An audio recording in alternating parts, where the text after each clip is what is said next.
Claudia Barreto, isiniwalat ang katotohanan sa likod ng pambabaluwala nila sa amang si Dennis Padilla sa kasal nito.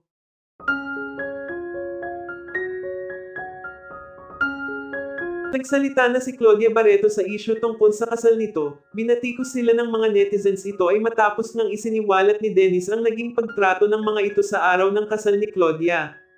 Ayon sa source, sa naging pahayag sa coordinator ni Claudia sa araw ng kasal nito, inamin nito na iyon umano ang gusto ni Marjorie Barreto, at wala na umano pa siyang nagawa pa. Alam umano ng coordinator ang sakit na nararamdaman ni Dennis ngunit maging si Claudia umano ay walang magawa sa gusto ng kanyang ina. Ngunit bilang anak ang naging hiling lang ni Claudia sa ina ay magkaroon ng picture together with her father, na napagbigyan naman sa mismong kasal nito. Sa naging interview kay Dennis Padilla, marami ang awang-awa sa ginagawa nila sa kanilang ama.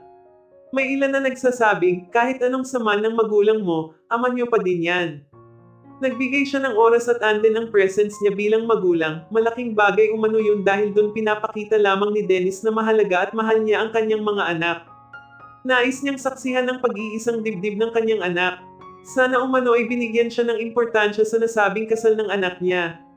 Samantala nagbigay na din ng pahayag si Claudia Barreto sa isyu sa nangyari sa kasal niya.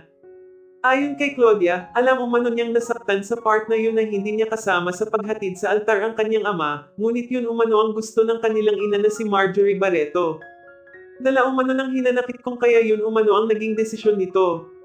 Naiintindihan umano niya ang kanyang ina, naiintindihan din umano niya si Dennis, dahil sa pagbalik-balik terrain man umano ang mundo, tatay niya pa din ito, humingi ng paumanhin si Claudia Barreto sa kanyang ama dahil sa nangyari, hindi umano niya intensyon na masaktan ito.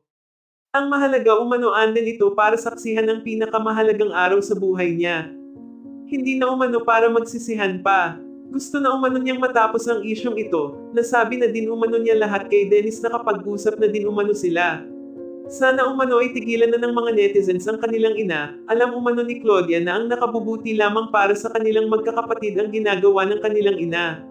Sa tamang panahon at pagkakataon alam umano ni Claudia na maghil din ang lahat ng sugat sa kanilang mga puso.